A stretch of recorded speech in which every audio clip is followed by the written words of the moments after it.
მოგესალმებით, წარმოგიდგენთ ჩვენი გადაცემის სტუმარს, შემოგვიერთდა ვაკის წმინდა ანდრია პირველწოდებული სახელობის ტაძრის წინამძღვარი დეკანოზი შალვა კეკელია. მოგესალმებით. დიდი მადლობა გადაცემაში მონაწილეობისთვის. ძალიან საინტერესო თემაზე უნდა ვისაუბროთ, ეს არის ბავშვები და ეკლესია. და ხშირ შემთხვევაში მშობლები, როდესაც შვილის ეკლესიურად აღზრდა გვინდა, ერთ ძალიან დიდ შეცდომას უშვებთ ხოლმე. რადგან ამას ქვია ეკლესიური აღზრდა, სრულად ვაბარებთ ხოლმე ეკლესიას მათ აღზრდას და ოჯახს გამოვაცლით ხოლმე. როგორ უნდა გადანაწილდეს ოჯახი და ეკლესია? როგორ უნდა იყოს ერთობლივად ამ ბავშვების აღზრდა? პირველ რიგში მოგესალმებით, ერთად დაგლოცოთ, გაგახაროთ ღმერთმა. ძალიან მნიშვნელოვანი თემაა და ეს ერთ-ერთი უნიშნულოვანი თემაც კი არის ეს და ძალიან მნიშვნელოვანი ადამიანებმა გაიაზრონ თუ რა დამოკიდებულებაში უნდა იყვნენ საკუთარ შვილთან. სამწუხაროდ ხდება ხოლმე ისე, რომ ზოგჯერ შვილებს უყურებენ როგორც არასრულფასოვნებს, ანუ რაღაც სულ საყვედურის შენიშვნის ფორმით არიან მშობლები საკუთარ შვილებთან და ვერ აღიქვამენ როგორც პიროვნებებს. ეს არის პირველი პრობლემა მშობელსა და შვილს შორის. რა ძალიან ხშირია და ძალიან ბევრი მშობელი იქცევა ესე. უმთავრესი მშობლისაგან არის ის, რომ პირველ რიგში გაიაზროს, რომ მისი შვილი არის სრულყოფილი პიროვნება და როგორც მას უნდა მოექცნენ, ზუსტად ისეთივე დამოკიდებულება უნდა ქონდეს საკუთარ შვილთან. ზუსტად ისეთივე დამოკიდებულებაში იყოს საკუთარ შვილთან. მეორე და უმთავრესი რაც არის ოჯახში და რითაც შვილი იზრდება. ეს არის რომ შენ მაგალითით უნდა იყოს შენი შვილი, ანუ მარტო სიტყვებით კი არ უნდა გაზარდო შენი შვილი და რჩევებით კი არ უნდა გაზარდო შენი შვილი. შენი ცხოვრების წესით უნდა გაზარდო შენი შვილი. წმინდა იონო ქროპი ამას ესეც საოცარ სიტყვებს რომ როდესაც იონო ქროპის კითხეს რომ როგორ უნდა გავზარდოთ შვილები, მან ესეთ რამე უპასუხა რომ ეკლესიურები რო გახდნენ, რო აღსარებას აბარებდნენ, ეზიარებდნენ, რა უნდა გავაკეთო ამისთვისო და არაფერი არ უნდა გააკეთოთ იონო ქროპი პასუხობს და გაკვირებული მშობელი ეკითხა როგორ არაფერი გავაკეთო, არა თქვენო და რომ ვილოცოთ ვასწავლოთ ესაუბროთ თუ არა ჩვენ შვილს ღმერთზე და არა თქვენ შვილს ღმერთზე არ უნდა ესაუბროთ. ღმერთს ესაუბრეთო საკუთარ შვილებსეო. ისწავლეთ რომ ღმერთს დაელაპარაკოთ თქვენ შვილებზე, ცოცხალი ურთიერთობა დაამყარეთ ღმერთზე, რომ თქვენი ლოცვა ღმერთამდე მივიდესო, თქვენი ლოცვა მე ღმერთმა შეიწიროს თქვენი შვილებისათვის და ძალიან ხშირად ესაუბრეთ ღმერთს საკუთარ შვილებზე და საკუთარი ცხოვრების წესით გახდითო მაგალითიო თქვენი შვილებისათვის. წარმოიდგინეთ აი როგორ ხდება ხოლმე. ადამიანები მოდიან ჩემთან მშობლები მოდიან ხოლმე და გვეუბნებიან, მამო, გეხვეწები, ჩემი შვილი გამიზარდა, მას ძალიან ცუდი ხასიათი აქვს, სახში ყვირის, ჩხუბობს, საკუთარ ძმას ხელს ურტყამს და ასე ჩხუბება, ოჯახში ძალიან გაუტანლობა გვაქვს, აი საშინელი აგრესია აქვს ერთმანეთის მიმართ ჩემს შვილებს და რატო ხდება ეს? მეკითხებით მამას ამ ადამიანს ვეუბნები რომ მოდი აი არ გვინდა შენ შვილზე საუბარი, მოდი მე მინდა თქვენზე გესაუბროთ, მეთქი აი თქვენ და თქვენს მეუღლეს როგორი დამოკიდებულებოთ ერთმანეთში. ეს პასუხობს რომ მამო აი ამას რატომ მეკითხებით, მე ახლა ჩემს შვილზე სასაუბრად მოვედი მე თქვენთან და მინდა რომ ჩემს შვილზე მესაუბროთ, რომ მინდა მე ჩემს შვილს დავეხმარო. ანუ საკუთარ თავს და ქმართან ურთიერთობას განყენებულად აღიქვამე. მე ესე უსვამ კითხოს, არა მე არ მინდა თქვენ შვილზე საუბარი, მე მინდა გესაუბროთ თქვენ აბარებთ აღსარებას ეზიარებით, კი მე მოძღვარი მყავს ეზიარები. მაშინ მინდა კითხოთ, აი თქვენ და თქვენს მეუღლეს ერთმანეთთან როგორი დამოკიდებულება გაქვთ? მამო, მე ამას სასაუბროთ არ მოსულა, ისე მიბრუნებენ ამ კითხას. მე მოვედი ჩემს შვილზე სასაუბროთ თქვენთან და მე ისე პასუხო რომ თუ თქვენ არ გამოსწოროთ ურთიერთობას, ვერასოდეს თქვენ შვილზე ვერ დავილაპარაკებთ, ანუ როგორ უნდა იცოდა რომ გადააბარონ ეკლესია საკუთარი შვილები და თავიანთი ცხოვრების წესი შეცვლა მშობლებს არ უნდათ ხოლმე ძალიან ხშირად. ბავშვი რომელიც ხედავს ოჯახში აგრესიას, ყვირილს, ჩხუბს, ბავშვი რომელიც უყურებს რომ მშობლები როგორ არცემენ ერთმანეთს პატივს, ანუ ცოლი როგორ არცემს ქმარს პატივს, ქმარი როგორ არცემს ცოლს პატივს, ერთმანეთს როგორ აკნინებენ და ამცირებენ ესენი. ბუნებრივია ესეთ ოჯახში გაზრდილი ბავშვი ჯერ შობილ შეიძლება ვერ გაუბედოს ესე დალაპარაკება, იმიტომ რომ შობილი მასზე ძლიერია ფიზიკურად და შეიძლება რაღაცები წაურთვას, წაართვას, აუგრძალოს რაღაცები, დასაჯოს, ამიტომ შეიძლება ესე საკუთარ მშობელთან ესეთივე საუბრის არ ქონდეს. არიან ბავშვები, რომლებიც მაინც ელაპარაკებიან შობილთან ამასე, მაგრამ ბავშვი ეშინია და ვერ ბედავს მშობელთან ესე საუბარს. მაგრამ რასაც მშობელთან ვერ გამოხატავს და ვერ აკეთებს, იმას გამოხატავს თავის დედმამიშვილთან. გამოხატავს იმას უბანში, სკოლაში და თავის თანატოლებთან უკვე ამ აგრესიასაც შობილთან დაუგრდა, ოჯახში დაუგრდა. ამას უკვე გამოხატავს გარეთ. თუ დედმამიშვილთან არ გამოხატავს ამ აგრესიას. ამიტომ უმთავრესი რა არის? უმთავრესი არის რომ პირველ რიგში მშობლებმა უნდა გააცნობიერონ ის. მით უმეტეს ეს პატარა ბავშვი ელაპარაკი, მშობლებმა უნდა გააცნოს რომ ძალიან მნიშვნელოვანია მშობლების ურთიერთობა ერთმანეთთან. თუ რა დამოკიდებულებაში არიან მშობლები ერთმანეთთან და პირველ რიგში მათ მშობლებმა უნდა ემუშაონ საკუთარ თავზე. აი ხშირი შემთხვევებია, ძალიან ხშირი შემთხვევაა, როდესაც ადამიანი ეკლესიაში დადის, აი მშობელი ეკლესიურია, ახსარებას აბარებს, ეზიარება და მე უამრავი მაგალითი მაქვს იმისა, რომ ძალიან აი აძალებენ საკუთარ შვილებს ლოცვას. ძალით აყენებენ სალოცავ კუთხეში, ურთხავში წამოურტყიათ ხოლმე საკუთარი შვილისთვის, დაუძალებიათ. შენ აი ახლა თუ ღამეს ლოცვას არ წაიკითხავ, შენახე მე როგორ ცუდი სიმრები დაგესიზმრება, როგორ დაიჯები მე ღვთისაგან და შედეგები მოაქვს ესეთ და წარმოიდგინე ახლა ბავშვი ესე ესაუბრებიან, შენ თუ ახლა დილის ლოცვა არ წაიკითხე, გარეთ ქუჩაში რო გახვალ და ლოცვის გარეშე თუ გახვიდე შენ ქუჩაში, ცუდი რაღაცა შეგემთხოვა, შეიძლება მანქანა დაგეჭიროს და ესეთ რაღაცებს ეუბნებიან საკუთარ შვილებს. ანუ წარმოიდგინე ღმერთით აშინებენ შვილებს, ღმერთი რომელიც არის სიყვარულის წყარო, რომელიც იმედიც უნდა კონდეს ბავშვს, რომელიც აი ღმერთი უნდა იყოს ბავშვს, ის უნდა იყოს წყარო სიკეთისა, სიხარულისა, ბედნიერებისა და ამ ბავშვს არ და ესე ესაუბრებიან. არის კიდევ შემთხვევები, როცა მაგათ პატარა ბავშვები წირვაზე მოყავთ, აი არიან სამწუხაროდ, მე გამიგია ესეთი შემთხვევებიც, არიან მოძღვრები, სასულიერო პირები, რომლებიც თხოვენ მშობლებს შვილების საღამოს ლოცვაზე მოყვან, ანუ შაბათის ლოცვის დასწრებაზე და თუ ბავშვი არ დაესწრო მთელი შაბათის ლოცვას, ანუ წუხის ქრისტეს ლოცვას წარმოიდგინე და თელ წირვას თუ არ დაესწრო ბავშვი, ისე არაზიარებენ ბავშვებს. ეს არის ძალიან დიდი დანაშაული, მე პირდაპირ შემიძლია ამ ეთერში თქვა, რომ მღვდელი რომელიც ესე იქცევა და მღვდელი რომელიც თხოვს მშობელს, რომ თუ მისი შვილი ლოცვას არ დაესწრო საღამოს, ეს არის ლაპარაკი 6 წლის ბავშვზე, 5 წლის, 8 წლის, 9 წლის. წუთიც არ შეუძლია ერთ ადგილას გაჩერება. ხო, ანუ არ შეუძლია გაჩერება და ამ ბავშვებს თხოვე რომ თელ წირვა ლოცვას დაესწრონ. და თუ არ დაესწრებიან ამ თელ წირვა ლოცვას, მას ზიარებას არ აძლევენ. თან ბავშვებს თხოვე რომ ერთად გაშიშებულები უნდა იყოს, ანუ ხა 6 წლის ბავშვი წირვა ტარდება საათნახევარი, ყოველთვის 2 საათი მაინც ტარდება წირვა და 2 საათი ითხოვე რომ ეს ბავშვები იყვნენ აი 8 წლის ბავშვი, 9 წლის თუნდაც 6-ის, 7-ის, არა 11-ისაც, თუნდაც ჯერ კიდევ ბავშვია, ხო? ითხოვე რომ ეს ბავშვები ერთ ადგილზე იყვნენ გაშიშებულები და ისინი არ დაიწრენ წარმოიდგინე საერთოდ და აი ეს არის წარმოუდგენელი, სასწრაფოებისგანაც კი წარმოუდგენელი, არაფრით არ შეიძლება, როგორ შეიძლება შენ ბავშვს მოთხოვ თოლი წინა დღეს ლოცვას დაესწრო და მე თელი დღე წირვასაც დაესწროს. რაღაცა ბავშვმა უნდა ისწავლოს, რომ ესეც აუცილებელია, რომ რაღაცაზე უარის თქმა უნდა ისწავლოს ღვთისმსახურების პატივისცემა და ეს აუცილებელია, რომ ბავშვი მიეჩვიოს იმას, რომ არ შეიძლება ღვთისმსახურებაზე ლაპარაკი.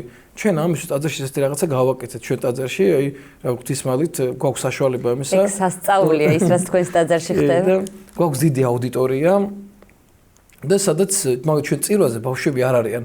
ეს ტიქაროსნები კი, მაგრამ აი თუ ბავშვი ცელქობს არ რაღაც ან ესეთი ბავშვი ხო არიან მოუსვენელი ბავშვები და ჩემი შვილების მაგალითზე გავაკეთე. ჩემი შვილები მაგალითად ვერ ესწრებოდნენ, როცა ძალიან უჭირდათ ჩემს შვილებს წირვაზე დასწრება და ხა მე და ჩემი მეუღლე რომ მოდიოდი წირვაზე არ ყავდა დამტოვებელი არ რომ ბავშვი ან დაგვეტოვებინა რაღაც ან არ წგვინოდა ზიარების გარეშე ბავშვი დარჩენილიყო და ხშირად ვაზიარებთ ხოლმე ჩვენ შვილებს, თითქმის ყველა კვირას ვაზიარებთ შვილებს და რაღაც ბავშვები ვერ ჩერდებოდნენ და სულ მქონდა ეს აი როგორ შეიძლება რომ აი ღვთისმსახურებას ხელი არ შეეშალოს, თორე არ შეიძლება ღვთისმსახურებაზე ვინმე საუბრობდეს, ლაპარაკობდეს, თორე ძალიან დიდი მსახურება და მე გვდელი ისედაც გონებასაც გეფანტება მსახურების ზუსტად წირვა-ლოცვას ესწრები და მე კიდე ვიღაცა თუ დარბის და თამაშობს საერთოდ წარმოუდგენელი ლოცვა ჩაატარო და დაუჯერებელი რამეც არის და ღვთისმალით ნახეთ ჩვენ გვაქვს დიდი აუდიტორია, სადაც დავაყენეთ ეკრანი და წირვა ჩანს ამ ეკრანზე და ესე გახმოვანება გვაქვს ტაძარში დაყენებული, გვაქვს მაგიდები ამ ტაძარში და ეზოში აუდიტორიაში დაალაგებული, სადაც ბავშვები წირვის დროს ხატავენ, თამაშობენ, სათამაშოები აქვთ ამ ბავშვებს. არის გოგონა, რომელიც ამ ბავშვს იქ ართობს. და ეს ბავშვები ეს უყურადღებოდ არტავებს. უყურადღებას არტავებს, არის ადამიანს ამ უყურადღებას აქცევს და ბავშვები აქ თან თამაშობენ, თან ხატავენ და თან ეს ყველაფერი ესმით. და მე მღვდელი ზიარებაზე მე მიდის ამ ბავშვებთან, თვითონ მიდის მღვდელი ზიარებაზე ბავშვებთან, შედის ამ აუდიტორიაში, ბავშვები მე რიგში დგებიან, როგორც წესით ესე, ბავშვებიც ეჩვევენ ამ რიგში დგომას, თუნდაც აი ბავშვობიდანვე, რომ რაღაცა რიგში დადგნენ, ეს დაიცვან ეს წესები, რიგის წესები, ბავშვობაში და ესე მე მე ამ ბავშვებს სათითაოდ მე ყველას აზიარებს. მე გამოდიან ბავშვები და ჩუპაჩუსაც ვერ იგებთ ხოლმე ყველა წირვის შემდეგ ბავშვი ყველა წირვა როგორც კი დამთავრდება თითქმის აი ყველა წირვის შემდეგ გურიგებთ ხოლმე ჩუპაჩუს ახლა ჩვენ მეგობარმა ახედან ნაყინები გამოგვიგზავნა ძალიან ბევრი და ახლა კვირას მაგალითად ნაყინებიც კი დაურიგე ჩუპაჩუსთან ერთად ბავშვებს და ძალიან გახარებულები იყვნენ და ანუ ეკლესიაში ეს ბავშვები მოდიან სიხარულით არავის ყურით არ მოყავს და არ აიძულებს და მერე წლების განმავლობაში ეს ისეთი აგრესიაში გადაეზრდებათ ხოლმე რომ საერთოდ აღარ უნდათ ხოლმე ტაძრისკენ გახედო როცა იძულებით დაყავდათ მშობლებს არა თუ აიძულებენ წარმოიდგინე ისეთი რაღაც ხდება ხოლმე ბავშვები აიძულებენ მშობლებს წილვა არ გამოტოვონ, იმიტომ რომ იმოდის იმდანაც თუნდაც ის ჩუპაჩუსი თუ პატარა რაღაცა ერთი პატარა კონფეტი რომელსაც წილვის შემდეგ ჩუქნით, ხო?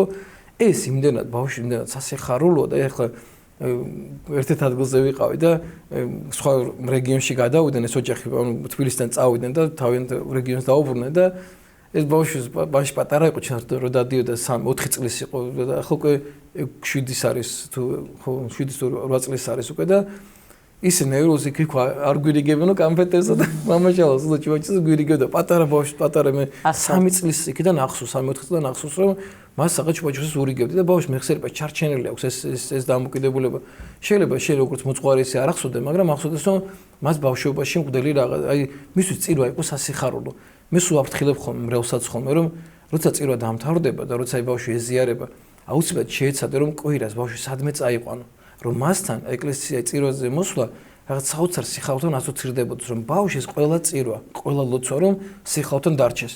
რომ მისთვის იყოს სიხარულის მომტანი, რომ აი თვითონ გქონდეს სურვილი იმისა, რომ ეკლესიაში მოსვლა რაღაცა მას რაღაცა სიკეთე მიცა, რაღაცა სიხარული მიცა.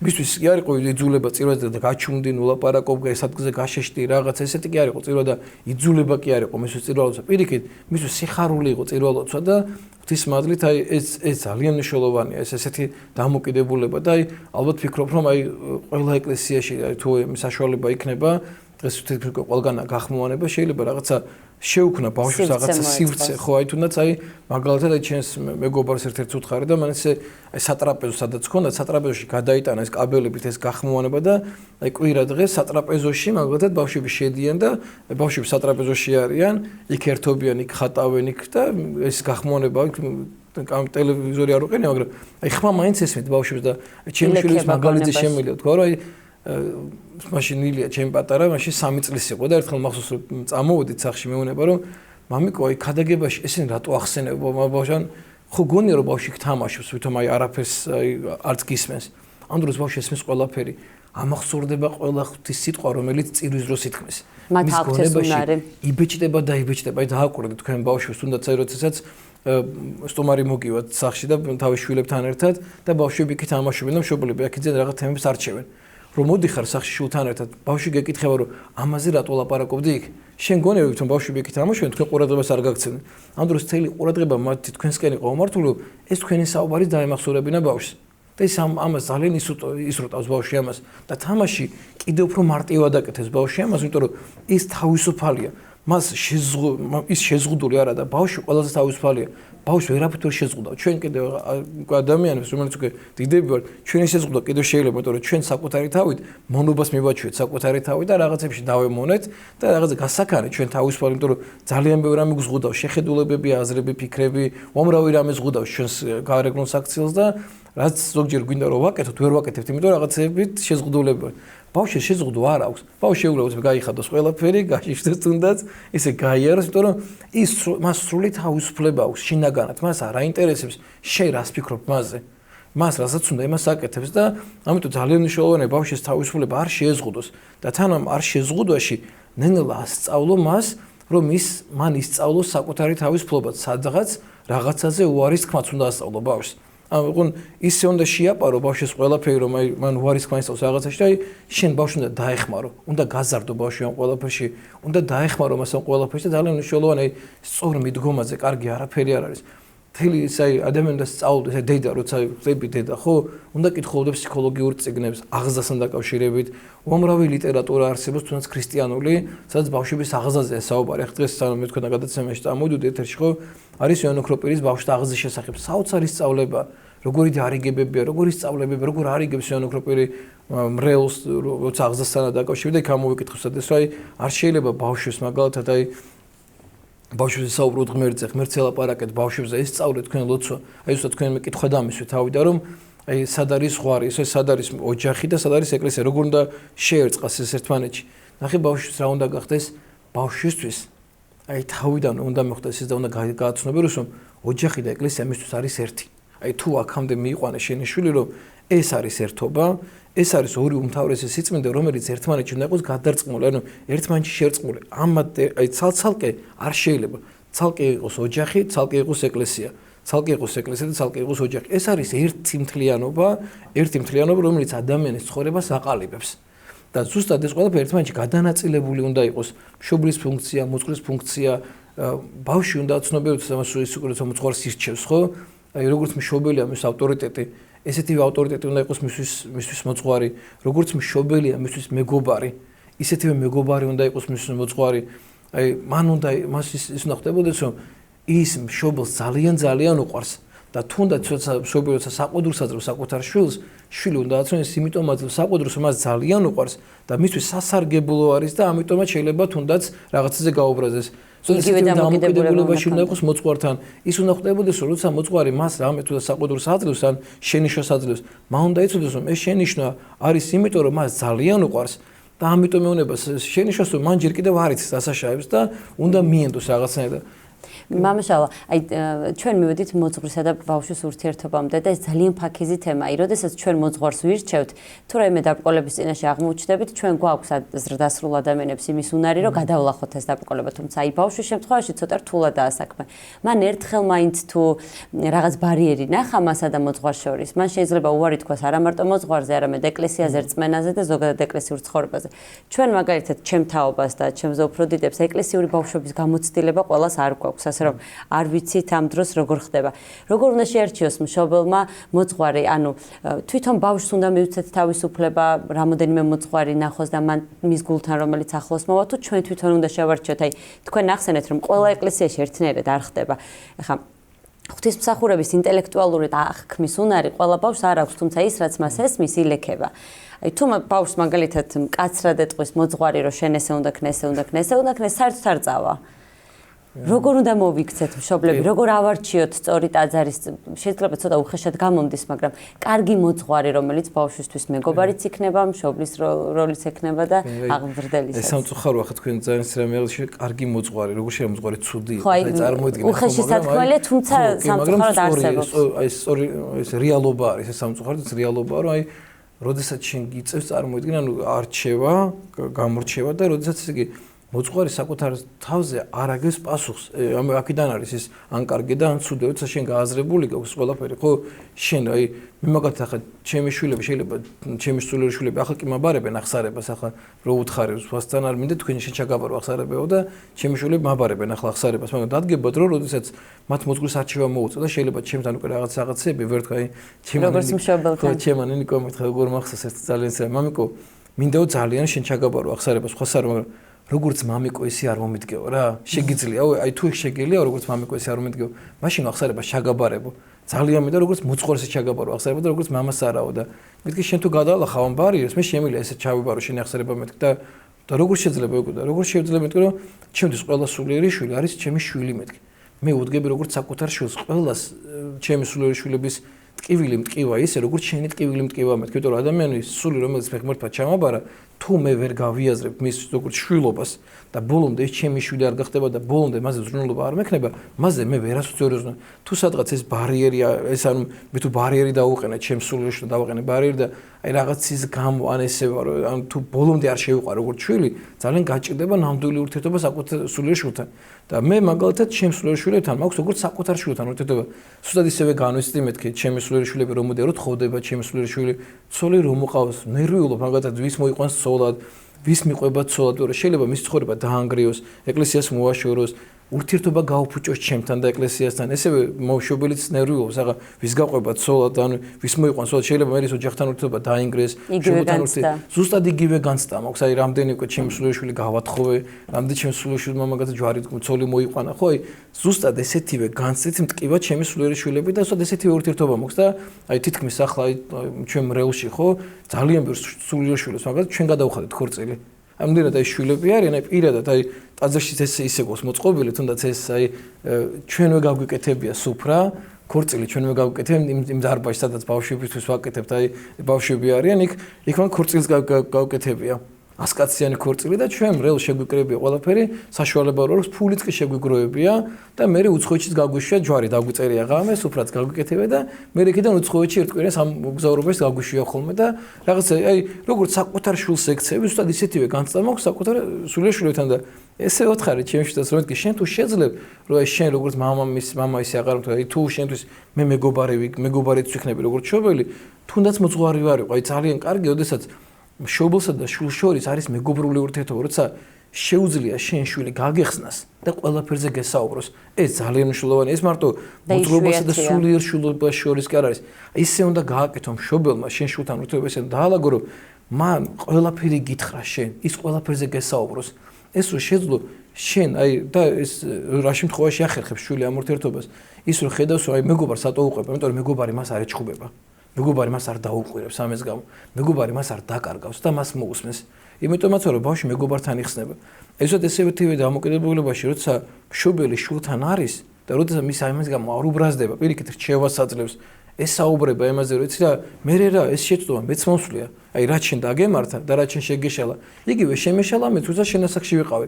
უკვე ის ბავშვი მოყვება ყველაფერში და მე მაგათაც ვწtildeობ ხოლმე ჩემს შვილებთან ძალიან მეგობრული ურთიერთობა მქონდეს, აი ძალიან მეგობრული, მაგრამ ეს მეგობრული ურთიერთობა არ უნდა რომ გასწეს ზღვარს. არ უნდა რომ დაირღვეს, აი მშობლისა და შვილის ეს იერარქიის დარღვევა არასოდეს არ უნდა რომ ეს იერარქია დაირღვეს. ძალიან მნიშვნელოვანია ამ იერარქიის შენარჩუნება მისთვისაც და შენთვისაც. თუმცა ეს არის ფაქტობრივად ბეწვის ხიძე სიარული, ძალიან რთულია ყველა მშობელს ეს აშუქება. ამისთვის წარმოიდგინე, ამისთვის არის აუცილებელი, ამისთვის არის ლოცვა. ღვთისწინაშე ძალიან დიდი ვედრება. მე არ არსებობს დღე ისე გავიდეს, როდესაც მე ჩემს შვილებისთვის ლოცვა არ წავიკითხო. აი არ არსებობს, რომ აი განსაკუთრებულად ჩემ შვილებისთვის ღმერთს არ ვევედრო.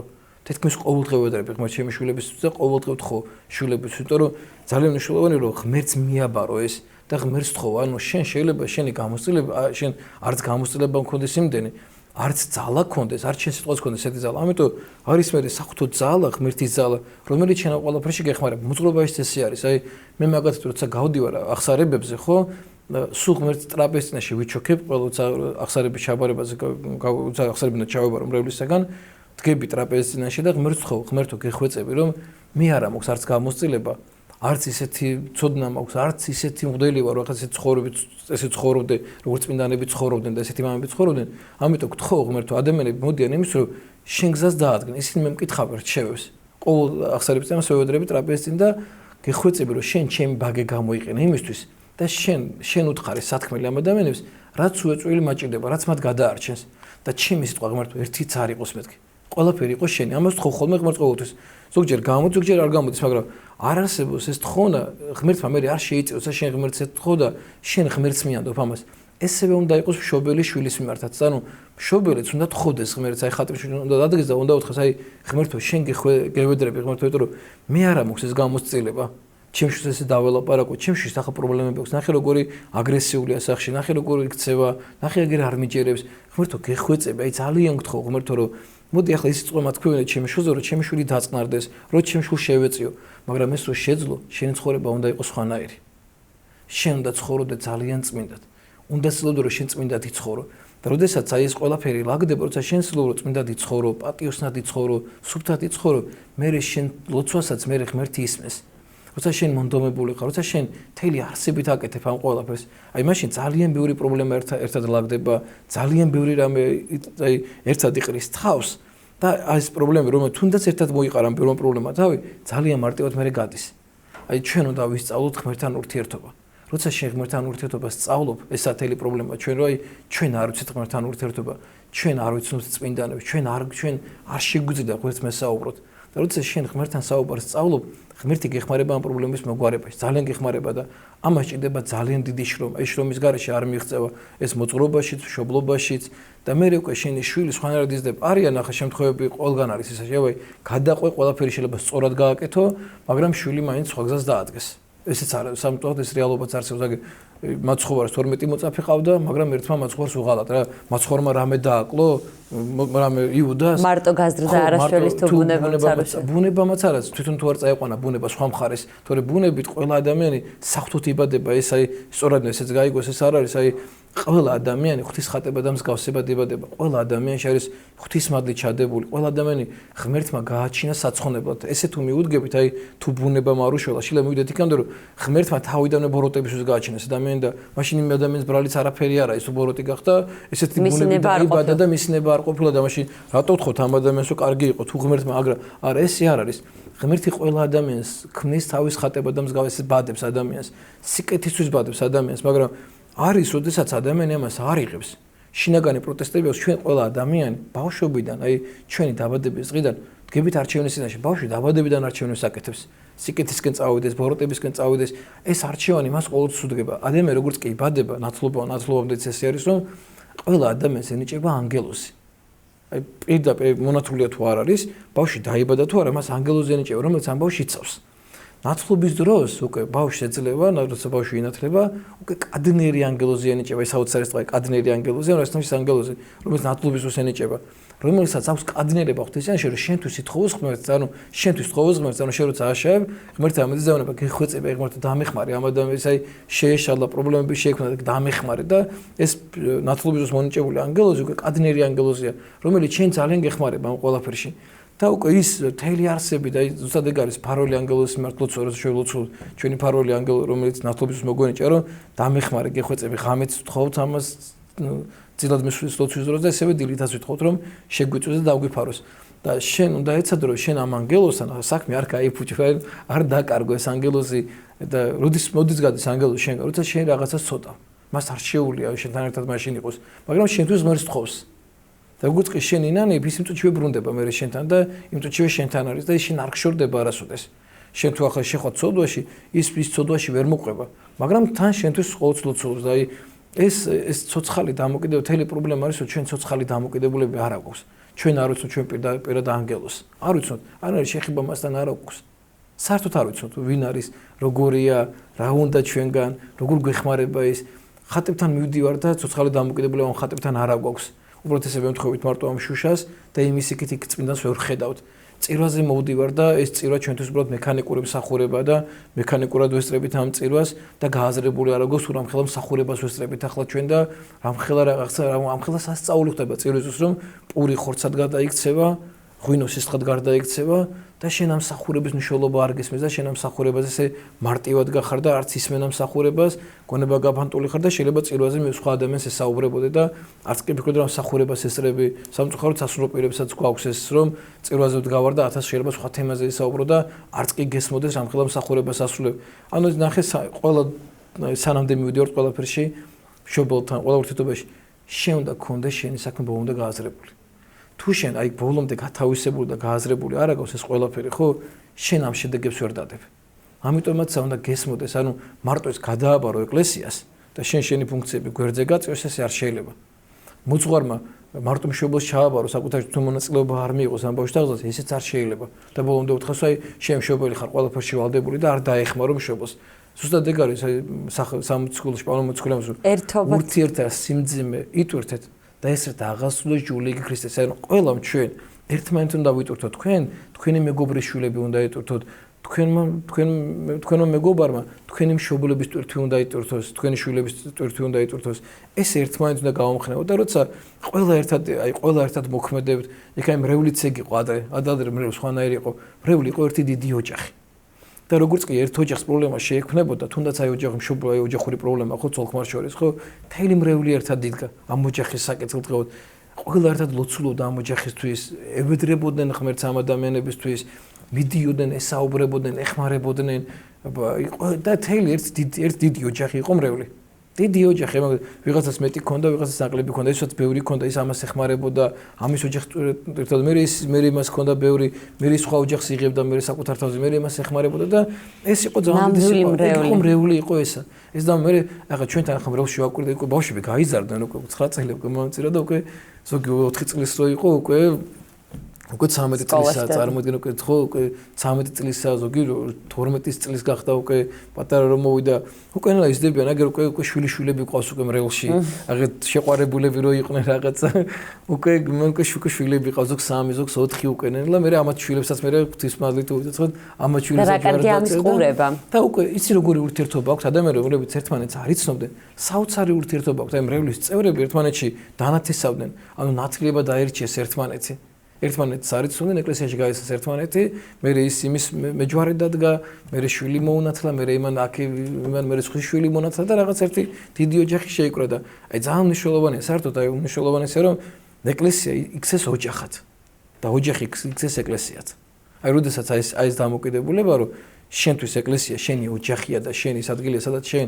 ყველაფერს იღებ და შენ ოჯახს აქცევ ეკლესიად აი მაშინ ეს არის სრულყოფილი ქრისტიანობა და ყველა ამას ვცდილობდეს. და ფაქტობრივად მივედით პირველ კითხვამდე, რომ ოჯახი და ეკლესია უნდა იყოს ერთი და განყენებულად არ შეიძლება ამ ყველაფრის დანახვა. და მამაშალვა, ვიდრე დავასრულებდეთ საუბარს, მინდა კითხოთ, აი პანდემიის პირობებში ვიმყოფებით ახლა და განსაკუთრებით ვფრთხილობთ ბავშვების მიმართ ხოლმე. აი როგორი ამ შემთხვევაში თქვენი როგორც მოძღვრის გადმოსახედიდან აი ეს პერიოდი? ძალიან ისეთი პერიოდი იყო, არ ვიცი, ეს მართლა და აი ბევრის მომცემი პერიოდი იყო, იმდენ რამე დავინახე ალბათ ერთი ალბათ 20 წელი რომ მეცოცხლა, ალბათ ამდენ ამ ხელა გამოსლებას ვერ შევიძენდი, რაც ამ ორი თვის განმავლობაში გამოსლება შევიძენდი. აი საოცარი რაღაცები ვნახე, დავაკვირდი, გავაცნობიერე, აი რაც არ მეგონა ესეთი რაღაცები აღმოჩნდა საერთოდ, რასაც ვერ წარმოვიდგენდი ცხოვრებაში ვერასოდეს. აი ვერც კი წარმოვიდგენდი, ვერ დავიჯერებდი თუ შეიძლება ესეთი რაღაცა მომხდარიყო, ეკლესიებს ესეთი ნაბიჯი გადაედგა აი ვერაფრით ვერ უშვებდი ამას გონებაში, აი თუნდაც აი ზიარებასთან დამოკიდებულებაში, რომ აი სასულიერო პირებსაც კი ეჭვი გაუშვდებოდათ ზიარების მიმართ. შეიძლება ხომ რეალს ყოველთვის ჰქონდა ეს პრობლემა, მაგრამ ბრძოლი რომელიც შენ წირვას ატარებ ყოველდღიურად და წირავ და ერთი სასწაული მაინც ხო გინახავს ცხოვრებაში ზიარებით, სასწაული მოხდარა და ვიჭოლად აი მომაკვდავი ადამიანი ზიარების შემდეგ გაცოცხლებულა, შენ თვალწინ გაცოცხლებულა. და ეს შენი თვალით გინახავს. როგორ შეიძლება შენ ამაში ეჭვი შეიტანო და სამწუხაროდ ესეთი რეალობის წინაშე დავდექით ადამიანებს წარმოიდგინე ეშინოდათ ღმერთის სახში მოსვლა ხატებზე მთხოვა ეშინოთ ადამიანებს რომ შეიძლება ხატი მისთვის დაავადების წყარო გამხდარიყო ეკლესია მისთვის დაავადების წყარო გამხდარიყო და ამას ადამიანებს მოძღვრები ამბობდნენ ამას და ეს ძალიან სამწუხარო რეალობის წინაშე დავდექით ეს რაღაცა საოცრად ესეთი აი ჩემთვის გულსატკენიც იყო თანამედროვე დროს რაღაც გამაძლიერებელიც იყო და ალბათ აი მე მინდა ისევ და ისე თქვენ ეთერში ჩვენ პატრიარქს მადლობა გადაუხადო. არ ვიცი, აი იმ დღეს მივედი 17 მაისს უწმინდესთან, როდესაც სამების ტაძარში ავედი და მუხლებში ჩაუვარდით, დაუჩოქე და მადლობა გადაუხადე ყველა მოწყლის სახელით, ელი მრევლის სახელით, რომ რო არა თქვენ ეს დიდი სიმტკიცე და რო არა თქვენ ესე ჩვენ აღდგომას მრევლთან ერთად წიროს ვერ ჩავატარებდით მეთქი და ძალიან დიდი მადლობა მეთქი უწმინდესო ყველაფრის თქვენ და წმინდა სინოდს. რომ მოგვეცა საშუალება იმისა, რომ მრევლთან ერთად აღდგომისთვის ის სათანადო პატივი მიგვეგო, რაც აღდგომას ეკუთვნის და ღვთისმსახურებას და რო წითელ პარასკევს არ დატოვეთ ხალხი იმის გარეშე, რომ მაცხოვართან ადამიანების მიეცა საშუალება, რომ ისინი მაცხოვართან მისულიყვნენ და თავიანთი სინანული გამოეხატა თავიანთი ჯვარცმული მაცხოვრის მიმართ წითელ პარასკევს და მრევლი მოვიდა და ყველამ დაუჩოქა გარდა მოხსნას და შენდობა თხოვეს მაცხოვარს. თელი მათი განვლით ცოდვების შემთხვევაში რომ ჩვენ ყველა ჩვენი ცოდვებით მაცხოვრის ჯვარზე ვაკრავდა და დიახაც ჩვენ სანამონაწილეები ვიყავით მაცხოვრის ჯვარცმაში და ყველა შენდობა ითხოვა და ამის საშუალება მოგვცა ჩვენმა პატრიარქმა. დიდხუჩაბაც მრევლი წმინდა ზიარება მიიღო დიდხუჩაბაც მრევლმა ბზობას მრევლი ეზიარა ხარებას მრევლი ეზიარა ესეც ამას აი ესე ადრე მარტივად იყო ეს ყველაფერი ან მარტივად ქონდა ეს ყველაფერი ადამიანები მარტივად ესწრებოდნენ წირვებს ეზიარებოდნენ დღეს ესე მარტივად ეს ყველაფერი არ იყო ჩვენ ნახეთ სოფლიოში როგორ ჩაიკეტა ტაძრის კარი ხალხისთვის იმიტომ კი არა ზოგი ეკლესიაში სასულიერო პირის ბრალი კი არ იყო სახელმწიფო მიიღო ეს კანონები დადგენილებები და უფლებაც არ ქონდათ ვერც ატარებდნენ ამ ღვთისმსახურებებს და ღვთისმადლით აი ჩვენმა ეკლესიამ და პატრიარქმა და წმინდა სინოდმა ეს ყველაფერი ჩვენ გვაჩუქეს და მე მინდა ისევ და ისე მადლიერება გამოვხატო ამ საოცარი ადამიანის მიმართ არ ვიცი აი მართლაც ამ ადამიანს მთელი მსოფლიო ამხილა 87 წლის კაცი თვითონ წავიდა ღამისთევის მსახურებაზე თვითონ დადგა ღამისთევის მსახურებაზე თვითონ ჩაატარა წირვა და ღვთისმსახურება ახლა ნინოებასაც სანამ წირვა წამოდა ძალიან ცუდად იყო ქადაგებაში მოვისმინეთ ხო პატრიარქის ქადაგება წმინდანინობის ქადაგება რომ იქ ვიყავით საკურთხეველში ძალიან გაუჭირდა წირვა ესეთ და თვითონ ქადაგებაში სახსნა არ მეგონაო რომ წირვას დავამთავრებდიო იმდენად აი ცუდად იყო მაგრამ მიუხედავად მისი ცუდად ყოფობისა, მაინც ამოვიდა წირვაზე.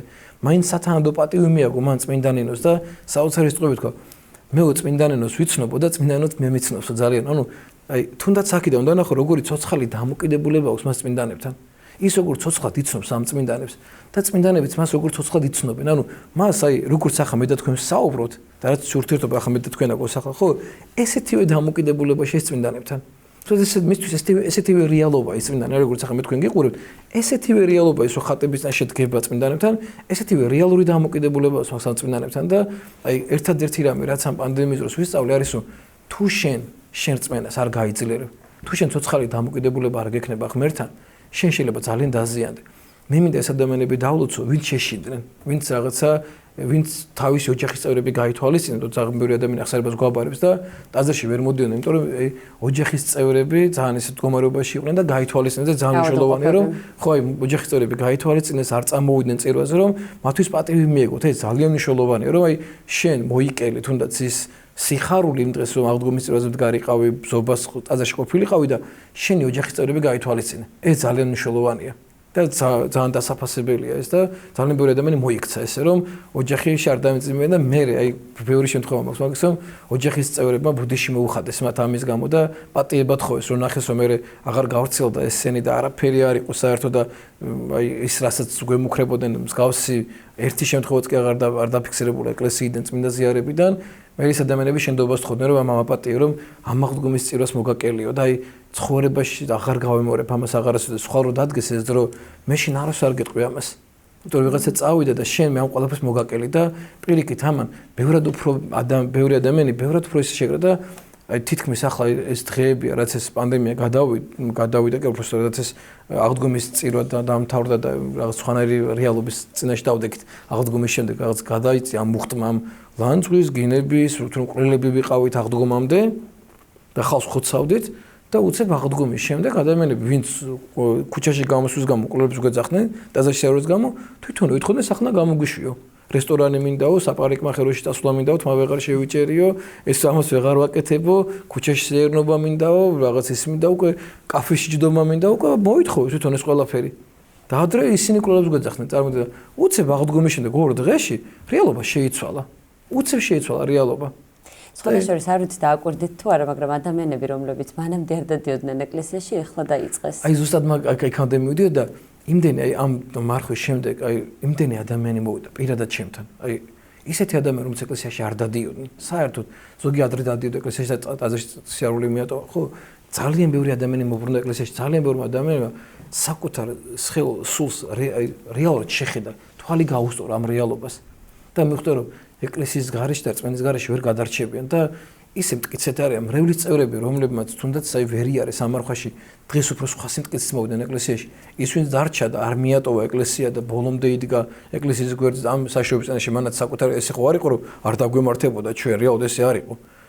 ჩვენც ვიდექით ამ საშუალების წინაშე ხო დღეს უფრო მტკიცეთ არის ამ გადაწყვეტილებაში და მე ისე მინდა თქვენ გადაცემაში ვახსენ რომ ძალიან სიფრთხილე არის ამასთან დაკავშირებით რომ აი არ შეიძლება ჩვენ ეს ადამიანები განვიკითხოთ ეს ადამიანები ლანძღოთ ვინც ეკლესიაში ვერ მოვიდა თუნდაც ვინ ჩვენ გლანძღავდა აი ქრისტიანობა ეგ არ არის რომ შენ ისინი ლანძღო და ისინი განეკითხო და არ შეიძლება რომ დღეს შენ მედიდურად იყო და იძახორიცა მე ნახე რა მაგარი ვარ მე იცი და დიდ მარხვაში მე აღდგომას ვეზიარე მე წირვას დავესწრე და მათი რწმენის გასაძლიერებლად მოხდა ათასი მადლობა დღეს შენ მოგეცა საშუალება ხვალ შეიძლება შენ ვერ დადგე და ის ტაძარში არ იყო ხვალ შეიძლება ის დადგეს სხვა ტაძარში ამიტომ ესე არ შეიძლება ჩვენ ყოველთვის ვიდგებით არჩევნის წინაშე და ეს არჩევანი უნდა იყოს ჩვენი სწორი უნდა იყოს ღვთისკენ გაკეთებული არა უშავს დღეს შეიძლება სწორი არჩევანი ვერ გავაკეთე დავეცი თავარია ხვალ გამოვასწორო ეს და ხვალ აღარ წავიქცე ხვალ წავიქეცი ისე ვერ გავაკეთე არჩევანი ზეგ მაინც გააკეთე სწორი არჩევანი ანუ შენ სადღაც ბოლო წამამდე სანამ გარდაიცვლები ბოლო წამამდე შეეცადე რომ რაღაცა შენ ღვთისკენ მოbrunდე და ავაზაკი მაგის მაგალითია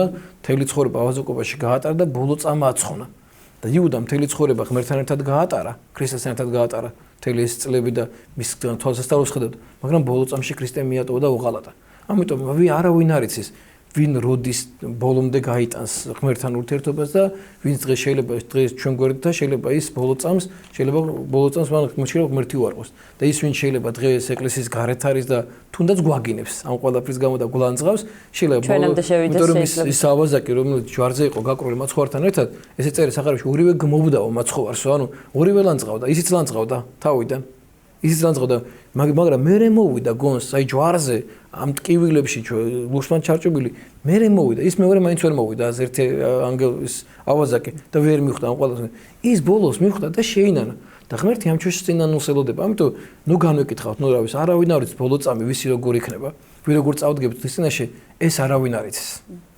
წარმატებები ვუსურვოთ ჩვენ საკუთარ თავსაც და მრევლსაც და იმედია რომ ისევ გაითვალისწინებენ ამ რეკომენდაციებს რასაც ჯანდაცვის ორგანიზაცია გვაძლევს და ისევ ესე ღირსეულად გაივლიან ყველა დღესასწაულს. დიდი მადლობა მამა შალვა ესეც საინტერესო საუბრისთვის და ჩვენს ტელემაყურებელს კიდევ ერთხელ შევახსენებ რომ ჩვენი სტუმარი გახდათ ვაკეში მდებარე წმინდა ანდრია პირველწოდებული სახელობის ტაძრის წინამძღვარი დეკანოზი შალვა კეკელია ჩვენ ბავშვებზე და ეკლესიაზე ვსაუბრობდით. მადლობთ.